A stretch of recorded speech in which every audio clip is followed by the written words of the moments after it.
What's going on, YouTube? Sam coming back at you today with RPGaDay Day 15. Today I decided to do an alternate question, and I'm going to do basically, paraphrasing the question, it's like, what makes an RPG book special or valuable? What do you look for most in an RPG book, or what makes it valuable? And to me, the most valuable thing that I look for in an RPG book is what I call the wow factor, right? I want to take a look at this book and be like, I have to run this game. Like, I have to pick this up. I have to run this, right? And for me, my primary, when I'm looking at a book, the primary RPG system or book, the thing that I look at first and foremost is, can I run it? Because I just tend to GM more than I play. And that's sort of what I enjoy doing typically, more so than playing. Not all the time and not lately, but so to me, a system has to be something that I can and want to run.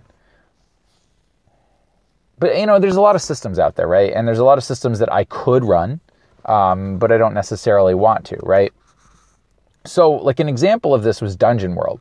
When I first looked at Dungeon World, I was like, wow, this is cool. This is so different. Like, this is something that I have been looking for, right? This, to me, Dungeon World addressed the problems that I had with D&D, right? It was like, holy crap, right? You get rid of the initiative system, which I didn't like.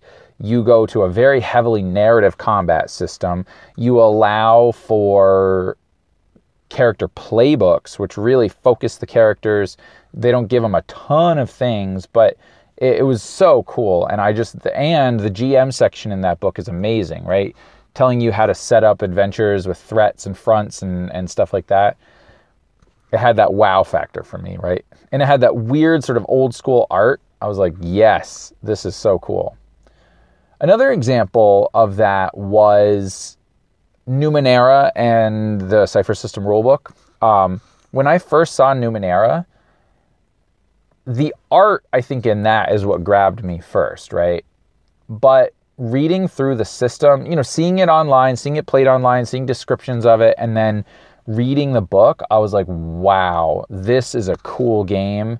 I need to run this game. Like, the idea that the game would be based on exploration and discovery and not combat was super appealing to me. Although Newman Era does, I think, inherently expect a lot of combat. A lot of the foci in that book create somewhat competent combatants. But that makes sense, because what you're doing is you're exploring these ruins or these places that are filled with weird stuff from prior civilizations or from worlds beyond Earth, whatever. So it's dangerous, right? But man, just the pictures, the system as a whole, and how easy it was to run everything. The incentive to make very weird and entertaining games was amazing to me, right? It had that wow factor.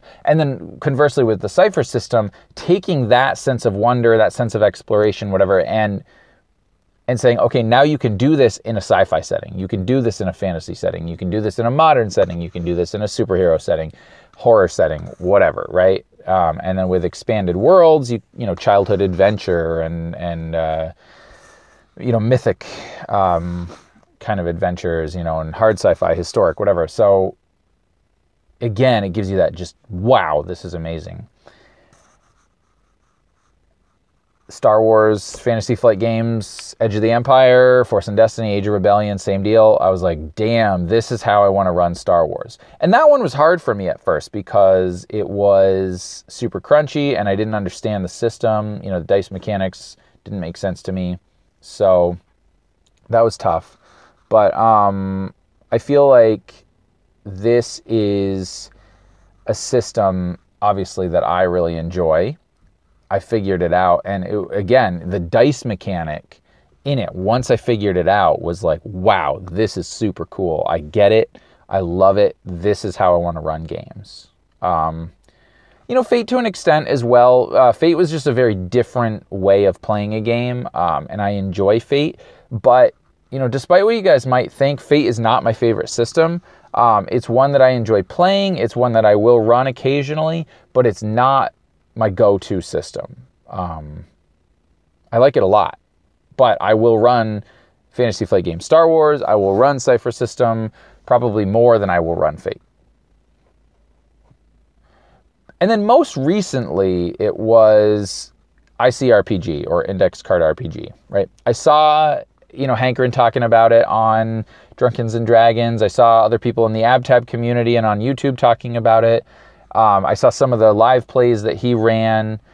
And then recently, I was very fortunate. One of the members of our community gifted me the PDF and the hard copy of the game.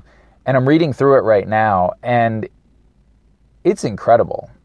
It's just, again, it's got that wow factor, right? It's something that I look at and I say, this is incredible. This is amazing. This is a game that I have to run this, right?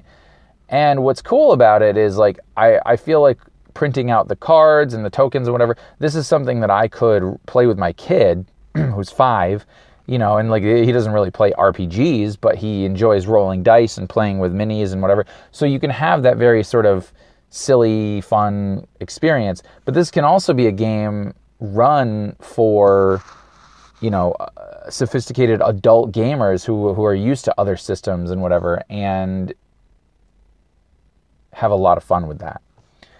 So to me, when I'm looking at an RPG book, there has to be some sort of wow factor for me. There has to be man, I have got to get this game. I have got to run this system. This looks amazing.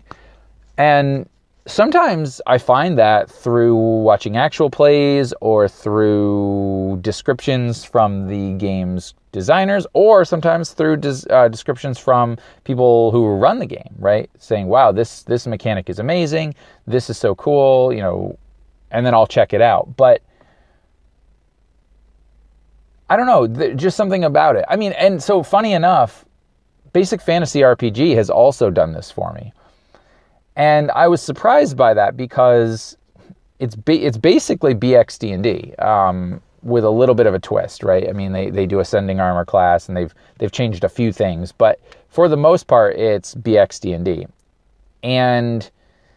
But something about the system in its simplicity and I feel like the ability for you to play the type of fantasy gaming that I like to play, which is very humanocentric, low power, kind of you're a human, you're exploring the world with weird and dangerous things and creatures, and you are pretty fragile, and you need to be very smart about what you want to do. Dude, awesome. And it's got a lot of support. It's super cheap. I mean, it's free, but it's super cheap as well. It wowed me when I saw it. So anyway, that's my RPGaDay question 15. I would love to get some comments from you guys, whether you want to do the traditional question or you want to kind of answer, what books gave you that sense of wow, that wow factor. Let me know. So happy gaming, everyone.